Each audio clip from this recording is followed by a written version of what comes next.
ബീഹാറിൽ നാടകീയ നീക്കങ്ങൾ ബി.ജെ.പി. ജെ.ഡി.യു സഖ്യ സർക്കാരിലുള്ള നീക്കമെന്ന അഭ്യൂഹങ്ങൾക്കിടെ നിതീഷ് കുമാർ രാജ്ഭവനിലെത്തി ഗവർണറെ കണ്ടിരിക്കുന്നു.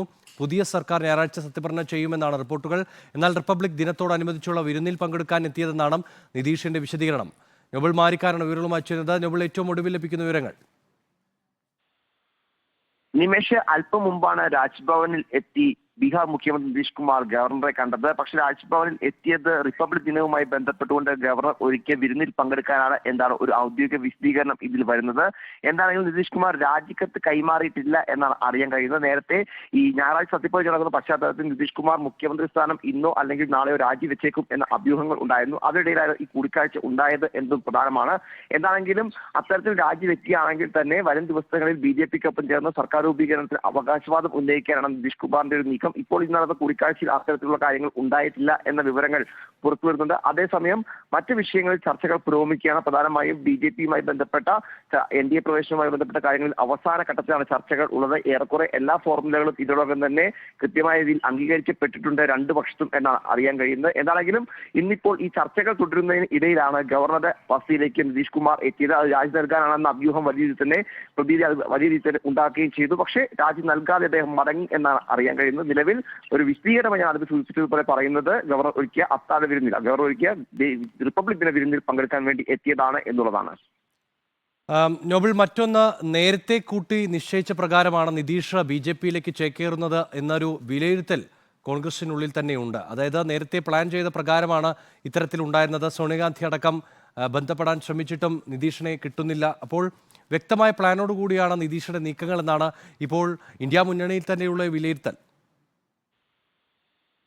നിമേഷ്, പ്രധാനമായും കോൺഗ്രസിന് അങ്ങനെ ഒരു വിലയിരുത്തലുണ്ട്. കാരണം നിതീഷ് നേരത്തെ തന്നെ ഈ കൺവീനർ, അതായത് ഇന്ത്യ മുന്നണിയുടെ കൺവീനറുമായി ബന്ധപ്പെട്ട പദവിയെ ചൊല്ലി അസ്വാരസ്യത്തിൽ ആയിരുന്നു ഉണ്ടായിരുന്നത്, അതിർത്തിയിലായിരുന്നു ഉണ്ടായിരുന്നത്. അതിന് പിന്നാലെയാണ് ഈ ബി.ജെ.പിയിലേക്കും അപ്പം എൻ.ഡി.എ മടക്ക വഴി തന്നെ ചർച്ചയാവുകയും അതിലേക്കുള്ള നീക്കങ്ങൾ ആരംഭിക്കുകയും ചെയ്തത്. അതിനെ നീക്കങ്ങൾക്ക് ഇന്നലെ മുതൽ തന്നെ ആർ.ജെ.ഡി അധ്യക്ഷൻ ലാലു പ്രസാദ് യാദവ് നീക്കം നടത്തിയിരുന്നു. നിതീഷ് കുമാറുമായി ഫോണിൽ സംസാരിച്ചു. അതിന് പിന്നാലെ മല്ലികാർജ്ജുൻ ഖാർഗെ ജെ.ഡി.യു നേതാക്കളുമായും ഫോണിൽ സംസാരിച്ചു എന്നാണ് ലഭിക്കുന്നവരും. ഇന്നിപ്പോൾ സോണിയാഗാന്ധി നേരിട്ട് നിതീഷ് കുമാറുമായി സംസാരിക്കാൻ ശ്രമിച്ചെങ്കിലും ഫോണിൽ കിട്ടിയില്ല എന്ന വിവരമാണ് പുറത്തുവരുന്നത്. അതായത് കോൺഗ്രസ് വിലയിരുത്തുന്നത് നേരത്തെ തന്നെ കൃത്യമായ രീതിയിൽ ഇതുമായി ബന്ധപ്പെട്ട ചർച്ചകൾ നിതീഷ് കുമാർ ആരംഭിച്ചിരുന്നു. അതിന്റെ അടിസ്ഥാനത്തിൽ ചർച്ചകൾ പൂർത്തിയാക്കിയ സാഹചര്യത്തിലാണ് അദ്ദേഹം അങ്ങോട്ട് പോകുന്നത്. അത് മുൻകൂട്ടി തീരുമാനങ്ങളുടെ അടിസ്ഥാനത്തിലാണ് എന്ന വിലയിരുത്തലാണ് കോൺഗ്രസിനുള്ളത്. അല്ലെങ്കിൽ അനുനയ നീക്കങ്ങൾ ഫലം കണ്ടേനെ എന്ന വിലയിരുത്തലും കോൺഗ്രസിനുണ്ട്. എന്താണെങ്കിലും നിലവിലത്തെ സാഹചര്യത്തിൽ അനുനയവുമായി ബന്ധപ്പെട്ട് കോൺഗ്രസ് നേതാക്കൾ മുന്നോട്ട് വെച്ച ഫോർമുലകളൊന്നും നിതീഷ് കുമാർ അംഗീകരിച്ചിട്ടില്ല. എന്താണെങ്കിലും അദ്ദേഹം ബി.ജെ.പിക്കൊപ്പം എൻ.ഡി.എക്കൊപ്പം പോകും എന്ന കാര്യത്തിൽ യാതൊരു സംശയവുമില്ല. അതുമായി ബന്ധപ്പെട്ട അവസാനവട്ട ചർച്ചകളിലാണ് ബീഹാർ രാഷ്ട്രീയം ഉള്ളത്.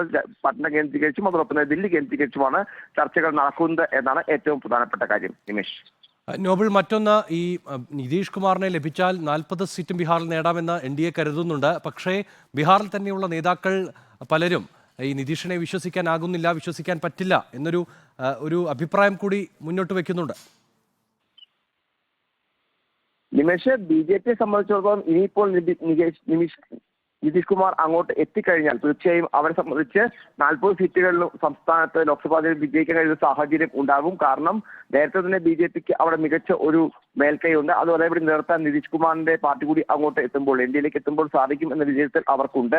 എന്താണെങ്കിലും ചില കോണുകളിൽ നിന്നും നിതീഷ് കുമാറിനെതിരെ, പ്രത്യേകിച്ച് കേന്ദ്രമന്ത്രി ജിതേഷ് സിംഗ് അടക്കമുള്ളവർ നിതീഷ് കുമാറിനെ എതിർത്തുകൊണ്ട് രംഗത്ത് വന്നിരുന്നു. നിതീഷിന്റെ ഒരു വിശ്വാസ്യതയാണ് ഇതിൽ ഏറ്റവും പ്രധാനപ്പെട്ട കാര്യം. കാരണം ഒരു സുപ്രഭാതത്തിൽ നിതീഷ് കുമാർ എൻ.ഡി.എ ബന്ധം ഉപേക്ഷിച്ചുകൊണ്ട് മഹാഗഠബന്ധൻ രൂപീകരിച്ച് പുതിയ സർക്കാർ അവിടെ ഉണ്ടാക്കി. ഇപ്പോൾ മറ്റു സുപ്രഭാതത്തിൽ അതേ വഴിയിൽ തന്നെ അദ്ദേഹം ആ സഖ്യത്തെ ഇട്ടുകൊണ്ട് വീണ്ടും ബി.ജെ.പിക്കൊപ്പം എൻ.ഡി.എക്കൊപ്പം പോകുന്ന ഒരു നീക്കം നടക്കുന്നു. അത്തരത്തിൽ എക്കാലത്തും രാഷ്ട്രീയമായി തന്നെ ചാടുന്ന, അങ്ങോട്ടും ഇങ്ങോട്ടും ചാടിക്കളിക്കുന്ന ഒരാളാണ് നിതീഷ് കുമാർ. ഇതിപ്പോൾ 7ാം തവണയാണ് അദ്ദേഹം വീണ്ടും ഒരിക്കൽ കൂടി മുഖ്യമന്ത്രി ആവുകയാണെങ്കിൽ മുഖ്യമന്ത്രി പദത്തിലേക്ക് എത്തുന്നു. അത്തരത്തിൽ വ്യത്യസ്തമായ രാഷ്ട്രീയ സാഹചര്യങ്ങളിൽ വ്യത്യസ്തമായ പാർട്ടികൾക്കൊപ്പം ചേർന്നും സർക്കാർ രൂപീകരിച്ച ഒരു പാരമ്പര്യം അദ്ദേഹത്തിനുണ്ട്. അതാണ് അദ്ദേഹത്തിന്റെ വിശ്വാസ്യതയുമായി ബന്ധപ്പെട്ട ചോദ്യങ്ങൾ ഉയർത്തുന്നത്. എന്താണെങ്കിലും നിലവിൽ എൻ.ഡി.എയിലേക്ക് നിതീഷ് കുമാറിനെ എത്തിക്കാൻ ദേശീയ നേതൃത്വത്തിൽ ഉൾപ്പെടെ കൃത്യമായ താല്പര്യമുണ്ട്. അതിന്റെ അടിസ്ഥാനത്തിലാണ് നേരത്തെ ഈ മുഖ്യമന്ത്രി പദം രാജിവെച്ചിട്ട് വേണം നിതീഷ് കുമാർ എൻ.ഡി.എയുടെ ഭാഗമാകണമെന്ന് സംസ്ഥാന ബി.ജെ.പി നേതൃത്വം ആവശ്യമുന്നയിച്ചെങ്കിലും അതിനെ പോലും ദേശീയ നേതൃത്വം അനുനയിപ്പിച്ച് അത്തരത്തിൽ വേണ്ട, നിതീഷ് കുമാർ തന്നെ മുഖ്യമന്ത്രി തുടരട്ടെ എന്ന നിലപാടിലേക്ക് എത്തിച്ചത് എന്നാണ് അറിയാൻ കഴിയുന്നത്. എന്താണെങ്കിലും നിലവിൽ ബി.ജെ.പി വലിയ ശുഭപ്രതീക്ഷയിലാണ് സംസ്ഥാനത്ത് ഉള്ളത്. നിതീഷ് കുമാറിന്റെ ജെ.ഡി.യു കൂടി എൻ.ഡി.എയിലേക്ക് എത്തുന്നതോടെ തന്നെ അവിടെ